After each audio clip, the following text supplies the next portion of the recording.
15 দিনের flight Belarus.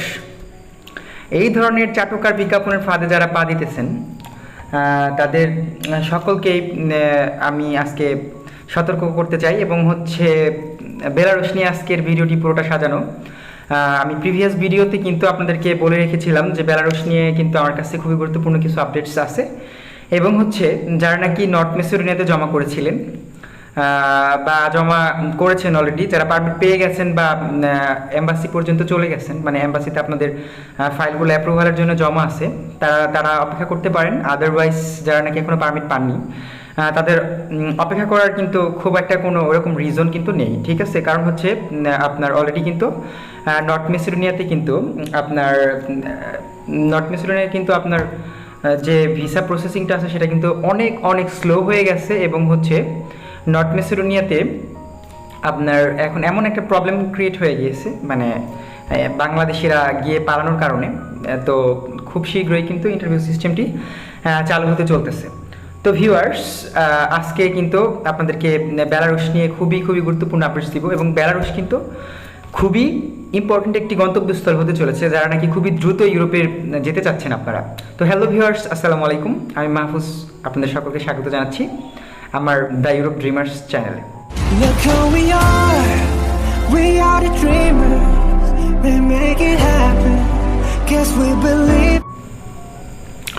Viewers, আজকের ভিডিওতে আমি কিন্তু বেলারুশের বিষয়টা নিয়ে আলোচনা করব। বেলারুশে আপনার স্যালারি কত পাবেন, যেতে কত দিন সময় লাগবে এবং কি ধরনের কাজ ওইখানে অ্যাভেলেবেল আছে এবং ওখান থেকে গিয়ে আপনারা কোন কোন দেশে মুভমেন্ট করতে পারবেন এবং আদৌ মুভমেন্ট করা যাবে কি না। তো এই বিষয়টা নিয়ে আমি আলোচনা করতে চাচ্ছি। তো ভিউয়ার্স, ভিডিওটি শুরু করার আগে আমি আপনাদের কাছে যথারীতি ছোটো একটি রিকোয়েস্ট রাখবো, সেটি যারা আমার চ্যানেলটিকে সাবস্ক্রাইব করেন তারা প্লিজ প্লিজ প্লিজ আমার চ্যানেলটিকে সাবস্ক্রাইব করে দেবেন এবং যারা ইতিমধ্যে আমার চ্যানেলটিকে সাবস্ক্রাইব করেছেন তাদেরকে অসংখ্য অসংখ্য ধন্যবাদ। ভিউয়ার্স, আজকের ভিডিওটি টোটালি বেলারুশ দিয়ে সাজানো। তো ভিউয়ার্স, বেলারুশে কিন্তু আপনার এখন বর্তমানে যাইতে গেলে 2 মাসের মতো ফ্লাইট দেওয়া পসিবিলিটি আছে, মানে দুই থেকে আড়াই মাসের মধ্যে বা সর্বোচ্চ 3 মাসের মধ্যে আপনারা কিন্তু যেতে পারবেন যারা নাকি ইউরোপের জন্য ঘুরতেছেন। তো ভিউয়ার্স, আগে বেলারুশ সম্পর্কে কিছু ইন্ট্রো বলে নিই যে বেলারুশ কেমন ধরনের দেশ বা তার আশেপাশে কোন কোন দেশগুলো অবস্থিত আছে। তো ভিউয়ার্স, ইউরোপের নন সেনজেন একটি দেশ হচ্ছে বেলারুশ এবং এই দেশে কিন্তু বৈধভাবে কাজের অনেকগুলো সেক্টর আছে, লাইক আপনার ফুড প্যাকেজিং, যারা নাকি একটু মানে কষ্টের কাজ করতে পারে না তাদের জন্য ফুড প্যাকেজিং আছে, রেস্টুরেন্টের জবগুলো আছে এবং যারা আপনারা হেভি ওয়ার্ক করতে পারেন, কনস্ট্রাকশন, তারপর স্টিল ফিক্সার, ট্রায়ালস ফিক্সার, তারপর ফ্যাক্টরি, তারপরে বিভিন্ন ধরনের বিল্ডিংয়ের কনস্ট্রাকশনের কাজগুলো আছে, তারপরে আপনার প্লাম্বার, তারপর ইলেকট্রিশিয়ান, নানান ধরনের যে কাজগুলো আছে। আপনার এগ্রিকালচারে যদি যাইতে চান না, আপনার ফুড পিকারের জবও কিন্তু অ্যাভেলেবেল আছে।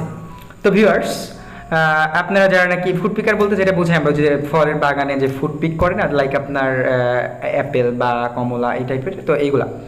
তো ভিউয়ার্স, আপনাদের কিন্তু মানে এখানে যাইতে গেলে কিন্তু প্রায় 2 থেকে আড়াই মাসের মতো সময় লাগবে। যারা বলে 15 থেকে 20 দিনের ফ্লাইট ই ভিসা, তো তাদের কিন্তু বেশিরভাগই হবে আপনার body contract, airport two airport contract হয়ে থাকবে। তো আপনাকে পৌঁছায় দেওয়ার পরে কিন্তু তারা কোনো খোঁজ খবর নেবে না। আর বেলারুশ থেকে মুভমেন্ট করাটা কিন্তু একটু ইজি না, সময় সাপেক্ষ, ঠিক আছে?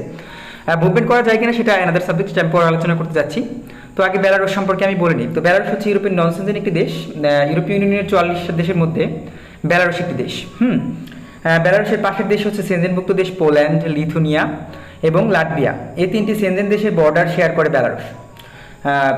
আপনার এই দেশের যে স্যালারিটা আছে আপনার, সেটা আপনার 50,000 কম বা বেশি হয়ে থাকে বাংলাদেশি টাকায় এবং ওই দেশের মানে ইয়াতে আপনার 350 থেকে 550 ইউরোর মতো অ্যাভারেজে হয়ে থাকে।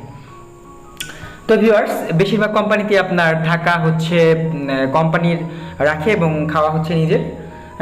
এই কাজের জন্য আপনার যারা নাকি ম্যান পাওয়ার করে এবং ওয়ার্ক পারমিট এনে আপনাকে ভিসা করে তারপরে দিবে, তাদের সেই ধরনের এজেন্সিগুলোকে আপনারা সিলেক্ট করুন, বিশেষ করে যে এজেন্সিগুলোর রিক্রুটিং লাইসেন্স আছে এবং আপনার অনেকেই আপনার বিভিন্ন ধরনের কাজের জন্য গিয়ে থাকেন, সেগুলোর জন্য আপনার যারা নাকি একটু লোয়ার ক্যাটাগরিতে কাজ করতে চান বা যারা গেম দিতে চান তারা অবশ্যই চেষ্টা করবেন যে কোনো একটা কাজে ঢুকে গেলে হবে আপনারা মানে গেম দিয়ে ফেলবেন। তো গেমের বিষয়টা আমি উল্লেখ করতেছি। তো অনেকেই বলতেছে আপনার যে গেম দেওয়াটা অনেক টাফ। আমার হচ্ছে 2-3 জন বেলারুশের যে কর্মী আছে মানে অলরেডি পৌঁছে গিয়েছে, তাদের সাথে কথা হয়েছে। তো গেম দেওয়াটা অবশ্যই একটু টাফ, তবে আপনারা কিন্তু বাংলাদেশি সিটিজেন, ঠিক আছে। বেলারুশের সিটিজেনদের জন্য আপনারা জানেন রাশিয়া, বেলারুশ কিন্তু একদম রাশিয়ার একদম পুঁথিগত একটি দেশ, মানে রাশিয়ার কন্ট্রোলেই অনেকটা চলাফেরা করে, মানে পুতুল সরকার একটা আছে। তো সেই কারণে ইউরোপে বেলারুশের নাগরিকদের যেরকম যেতে কষ্ট হয়, বাংলাদেশি নাগরিকদের কিন্তু ভিসা পাঠানো, যেহেতু আপনি বাংলাদেশি পাসপোর্ট হোল্ডার, তো আপনার বৈধভাবে আপনার কোম্পানির যে এনওসি আছে বা আপনার একটা ইউরোপের দেশের ওয়ার্ক পারমিট বের করে তারপরে কিন্তু আপনারা সেখান থেকে বৈধভাবে মুভমেন্ট করতে পারবেন। বেলারুশে ইউরোপিয়ান বেশিরভাগ এম্বাসিগুলোয় অবস্থিত, যেহেতু ইউরোপীয় ইউনিয়নের একটি দেশ।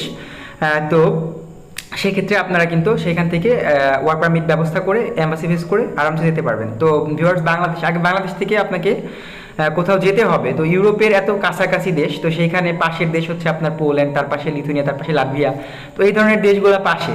তো আপনারা চিন্তা করেন, মানে অনেকেই বলতেছে গেম দেওয়াটা অনেক টাফ, এইটা ওইটা অমুক তমুক। তো এই বিষয়টা খুবই দুঃখজনক একটা ব্যাপার, কারণ হচ্ছে গেম দেওয়াটা কিন্তু টাফ সব দেশ থেকেই হয়। ইভেন রোমানিয়া থেকে গেম দেওয়াটাও কিন্তু অতটা ইজিয়েস্ট ছিল না। হ্যাঁ, তুলনামূলক ইজি, বাট অতটাও ইজি ছিল না। তো গেম দেওয়াটা কিন্তু অনেক টাফ একটা বিষয়। তো সেটা হচ্ছে আপনার এখন হচ্ছে আপনার মানে বিষয়টা হচ্ছে আপনি যখন নাকি দেখবেন ইটালিতে মানে লিবিয়া বা তিউনিশিয়া দিয়ে যারা নাকি ইটালিতে মানে সাগর পথে নদী পথে গেম দেয়, সেটা থেকে কি হার্ড? সেটা কিন্তু না। ভিউয়ার্স, খুবই দ্রুত মানে আপনার পাশাপাশি বর্ডার শেয়ার করে, আপনি বুঝছেন যেমন বাংলাদেশ ভারত, তো এতটাও মানে করে না। বাংলাদেশ ভারত যতটা করা, বিএসএফ গুলি করে মেরে ফেলে, তো এতটা করে না। হ্যাঁ, করা অবশ্যই। এবং হচ্ছে আপনারা যখন নাকি একটা সময় আছে গেম দেওয়ার সকল বিষয়ের ক্ষেত্রে একটা কিন্তু সময় পরিলক্ষিত হয়, সেটি হচ্ছে আপনার ধরেন ক্রিসমাস আসলো, তো ওই সময়ে সবাই ছুটিতে বা অতিরিক্ত শীত পড়লো একটা দিন, ওই দিন সিলেক্ট করতে পারেন। এবং হচ্ছে আপনার লাইক কোনো একটা উৎসব বা কোনো দেশে নির্বাচন চলতেছে, ধরেন পোল্যান্ডে বা লাটভিয়াতে বা লিথুয়ানিয়াতে নির্বাচন চলতেছে, তো ওই সময় পুলিশ বা প্রশাসন কিন্তু ওই দিকে ফোকাসটা বেশি থাকে। তো দ্যাট টাইমে আপনারা কিন্তু যেতে পারেন। অথবা একদম ভিআইপি গেমগুলো আছে, তো একটু সময় সাপেক্ষ, কারণ হচ্ছে আপনাকে আগে ওইখানে যাইতে হবে, গিয়ে হচ্ছে আপনার ফার্স্ট অফ অল যাওয়ার পরে আপনার নিজেকে একটু সেট করতে হবে। তারপরে হচ্ছে আপনার সেট করার পরে হচ্ছে একটা ভালো এজেন্ট বা দালাল মানে আপনাকে খুঁজতে হবে যে কে ভালো কাজ করে। তো সেই সকল বিষয়গুলা আপনার কিন্তু দেখতে হবে। তো এগুলো দেখার পরে তারপরে কিন্তু আপনার গেমের বিষয়ে সিদ্ধান্ত নিতে পারবেন। তো ভিউয়ার্স, এই ছিল হচ্ছে বেলারুশের আজকের আপডেট। তো বেলারুশে কীভাবে যাওয়া যায়, অনেকেই বলতেছে যে আপনার 15 থেকে 20 দিনের ফ্লাইট, তো এই বিষয়গুলো থেকে আপনারা একটু এড়িয়ে চলার চেষ্টা করবেন। বেলারুশের পারমিটগুলো কিন্তু আপনার 25 দিনের মতো এভারেজ বা 35 দিনের মধ্যে চলে আসে। তো আসার পরে আপনার 1 মাসের মধ্যে যদি পারমিট চলে আসে, আপনার 15 থেকে 20 দিনের মধ্যে দিল্লিতে যে এম্বাসি আছে সেখানে আপনার পাসপোর্টটি পাঠিয়ে মানে এজেন্সি সেন্ড করবে। সেন্ড করার পরে নেক্সটে হচ্ছে আপনার একটা ভিসা বা ই ভিসা, ইলেকট্রনিক ভিসা যেটা আছে বেলারুশ দিয়ে থাকে, তো সেই ভিসাটা আপনারা পাবেন। তো সেটা পাওয়ার পরে বিএমএডি থেকে বৈধভাবে ম্যান পাওয়ার করার মাধ্যমে তারপরে যে এজেন্সিগুলো ফ্লাইট দিবে, তো সেই এজেন্সিগুলাই হচ্ছে আপনার রিয়াল। তো এইভাবে আপনারা যাওয়ার চেষ্টা করবেন, কখনোই কোনো ফাঁদে আপনারা প্রলোভনে পা দিবেন না। অনেক ক্ষেত্রে কিন্তু ভুয়া ভিসা নিয়ে আসে, তো এয়ারপোর্ট কন্ট্যাক্ট করে তারপরে কিন্তু আপনাকে দুবাইতে অথবা তুর্কিতে বা কোনো একটা ট্রানজিটের কথা বলে কোনো একটা দেশে নিয়ে সেখানে গিয়ে কিন্তু আপনাকে কিডন্যাপ করে তারপরে কিন্তু আপনাদের কাছে টাকা চাওয়া হতে পারে। তো সেই বিষয়গুলো আপনার লক্ষ্য রাখবেন, কারণ হচ্ছে আপনারা যখন নাকি মানে দুবাই বা আপনার হচ্ছে তুর্কিতে গিয়ে যদি আপনারা কোনো একটা মাফিয়া দলের হাতে পড়ে যান, দেন নেক্সট টাইমে যদি আপনাদের এই অবস্থা করে ফেলে, দেন কিন্তু আপনাদের অনেকটাই কষ্ট হয়ে যাবে, ঠিক আছে। তো সেই বিষয়গুলো আপনার লক্ষ্য রেখে আপনারা ফ্লাই করার চেষ্টা করবেন। ভিউয়ার্স, বেলারুশ কিন্তু এখন খুবই ইউরোপের সম্ভাবনাময় একটি দেশ। আপনারা দেখেন লিবিয়া অথবা হচ্ছে আপনার টিউনিশিয়া, এই সব দেশ থেকে যারা যায় ওটার থেকে কিন্তু অনেক হিউজ পরিমাণে বেটার একটি অপশন হতে চলেছে আপনাদের জন্য হচ্ছে বেলারুশ, ঠিক আছে। আর হচ্ছে বেলারুশ তো বললাম, তারপরে হচ্ছে মালদোভা বর্তমানে আপনাদের গন্তব্যের একটি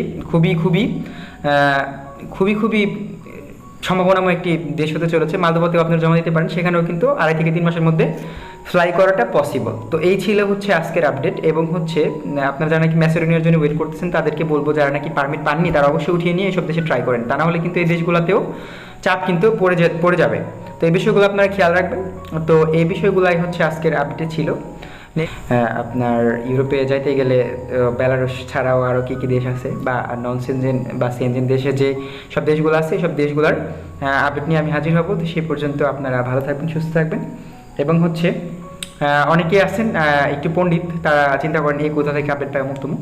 তো আমি এর আগে অনেকগুলো ভিডিওতে আপনাদেরকে কনফার্ম করেছি বা প্রুভও দিয়েছি। তো সেটা হচ্ছে আমার এক আঙ্কেল, সে হচ্ছে বর্তমানে প্রবাসী কল্যাণ মন্ত্রণালয়ে 5 বছর ধরে সার্ভিস দিচ্ছেন একজন সেক্রেটারি হিসেবে। সেক্রেটারি বলতে সচিব, যুগ্ম সচিব, উপসচিব, এই তিনটাকে বলে। তো আছে একজন, তো উনি আর হচ্ছে আমার বিএমইটিতে, bureau of man power and employment যেটাকে বলি আমরা, বিএমইটি যেখান থেকে আপনারা ম্যান পাওয়ার এবং ক্লিয়ারেন্স করে থাকেন, তো সেইখানের ডিডি, ডিডি হচ্ছে আমার আন্টি, মানে ডেপুটি ডিরেক্টর। তো ওনার থেকেও আমি আপডেট নিয়ে থাকি। এবং হচ্ছে তার সুবাদে 2 থেকে 3টা এজেন্সি, মানে যেগুলাকে মানে বড় ধরনের এজেন্সি বলে থাকি আমরা, সরকারি লাইসেন্স প্রাপ্ত, তো সেই এজেন্সির এজেন্ট, এবং তাদের মধ্যে একজন আমার আঙ্কেলও আছে, এক আঙ্কেল। তো সেই এজেন্সির বরাত থেকে আমি আপডেটগুলো নিয়ে আপনাদেরকে দেওয়ার চেষ্টা করে থাকি। তো ভিউয়ার্স, এবং হচ্ছে তারা যেসব কর্মী পাঠিয়েছেন বেলারুশে প্লাস বিভিন্ন ধরনের ইউরোপের বিভিন্ন দেশে, তো তাদের থেকে আমি কন্ট্যাক্ট করে তারপরে সকল বিষয় বিচার বিশ্লেষণ করে অথেন্টিক নিউজেসগুলো আপনাদের সামনে প্রোভাইড করার চেষ্টা করি। তো ভিউয়ার্স, অবশ্যই আপনারা এই বিষয়গুলো একটু ভেবে নেবেন। এবং হচ্ছে আপনি যদি একটা বিষয় চিন্তা করেন, আপনি একটা বিষয় না জানলে আপনি 5 মিনিট ক্যামেরার সামনে কথা বলতে পারবেন, এটা ইম্পসিবল, ঠিক আছে? আর তাছাড়া মিথ্যা দিয়ে বেশি দিন মানুষ টিকতে পারে না। তো এই ছিল আজকের মতো আপডেট। তো টিল দ্য নেক্সট ভিডিও দেখার আমন্ত্রণ জানিয়ে সকলের সুস্বাস্থ্য কামনা করে এবং ইউরোপের স্বপ্ন যাতে সফল হয় সেটা কামনা করে আজকের মতো আমি মাহফুজ বিদায় নিচ্ছি। আসসালামু আলাইকুম।